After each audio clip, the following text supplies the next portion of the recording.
மகனே, நீ செவ்வாய்க்கிழமை விரதம் வைக்கும் ஒவ்வொரு முறையும் உன் உள்ளத்தில் இருக்கும் இருளை என் வேல் ஒளி கிழித்து விடுகிறது.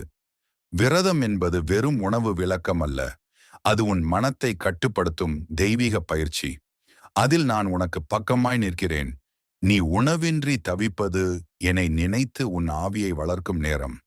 அந்த தியாகம் உன் வாழ்க்கையை மலரச் செய்கிறது. நீ யாரிடமும் சொல்லாமல் அனுபவிக்கும் துயரம் விரத நாளில் எனது திருப்பாதத்தில் விழுகிறது.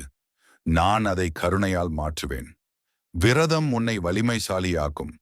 ஏனெனில் அந்த நாளில் உன் மனம் உலகத்திலிருந்து பிரிந்து என்னை அணைக்கிறது. உன் தடை, கடன், துன்பம் எல்லாவற்றையும் என் திருவேல் உனக்கு பதிலாக சமாளிக்கும். நீ நம்பிக்கையை மட்டும் விடாதே. செவ்வாய்க்கிழமை விரதம் வைப்பவன் எவ்வளவு தூரம் விழுந்தாலும் அவன் மீண்டும் எழும்புவான்.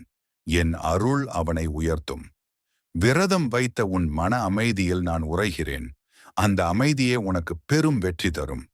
மகனே, இந்த செவ்வாய்க்கிழமை உன் மனத்தை எனது பாதத்தில் வைப்பாயாக. இந்த செவ்வாய் முதல் 48 வாரங்களுக்கு தொடர்ந்து என்னை நினைத்து விரதம் இருந்து வா. உனது அனைத்து பிரச்சனைகளையும் தீர்த்து வைக்கிறேன். பிரச்சனை தீரவில்லை எனில் இந்த அப்பனை நீ மறந்துவிடு.